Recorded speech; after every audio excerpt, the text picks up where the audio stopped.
জুলাই আগস্টের গণবিপ্লবে ছাত্র জনতা মাঠে থাকলেও বিদেশে বসেই শেখ হাসিনা সরকার পতনে জোরালো ভূমিকা রেখেছেন বেশ কয়েকজন সাংবাদিক ও কন্টেন্ট ক্রিয়েটর। তাদেরই একজন পিনাকি ভট্টাচার্য।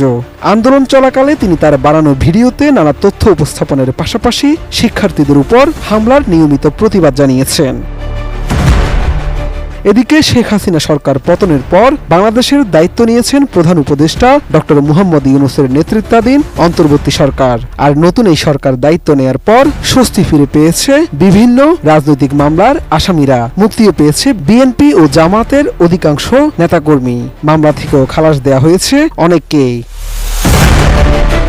এছাড়া রাজনৈতিক প্রতিহিংসার শিকার হয়ে বিদেশে পাড়ি জমানো অনেক লেখক ও সাংবাদিক দেশে ফিরতে শুরু করেছেন। সবশেষ প্রায় 5.5 বছর পর 27 সেপ্টেম্বর বাংলাদেশের মাটিতে পা রাখেন দৈনিক আমার দেশ পত্রিকার ভারপ্রাপ্ত সম্পাদক মাহমুদুর রহমান।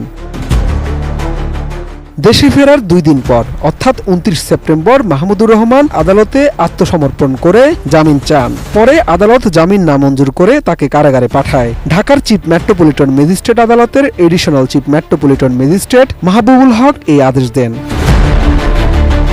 মূলত এই ঘটনার পরই প্রধান উপদেষ্টা ডক্টর মুহাম্মদ ইউনূসের উপর ক্ষোভ ঝাড়েন পিনাকি ভট্টাচার্য, দেন হুমকিও। পাশাপাশি মাহমুদুর রহমানকে মুক্তি দিতে অন্তর্বর্তী সরকারকে সময় বেঁধে দিয়েছেন আলটিমেটাম। 30 সেপ্টেম্বর বিকেলে সামাজিক যোগাযোগ মাধ্যম ফেসবুকে দেয়া ওই পোস্টে পিনাকি ভট্টাচার্য জানান, মাহমুদুর রহমানকে যদি মুক্তি না দেয়া হয় তাহলে ডক্টর ইউনূসকে গণশত্রু বানিয়ে দেয়া হবে। এমনকি সরকারকে দুঃখ প্রকাশ করারও সময় দেবেন না বলে হুঁশিয়ারি দিয়েছেন তিনি।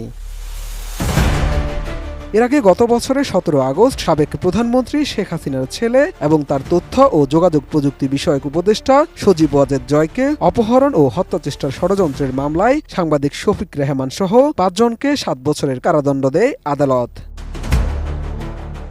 শেখ হাসিনা সরকার পতনের পর এই মামলায় সাংবাদিক শফিক রেহমান ও যুক্তরাষ্ট্র প্রবাসী ব্যবসায়ী মিজানুর রহমান ভূঁইয়ার সাজা 1 বছরের জন্য স্থগিত করে স্বরাষ্ট্র মন্ত্রণালয়। এ বিষয়ে গত 22 সেপ্টেম্বর প্রজ্ঞাপন জারি করা হয়। স্বরাষ্ট্র মন্ত্রণালয়ের প্রজ্ঞাপন অনুযায়ী আবেদনের পরিপ্রেক্ষিতে তাদের সাজা স্থগিত করা হয়েছে।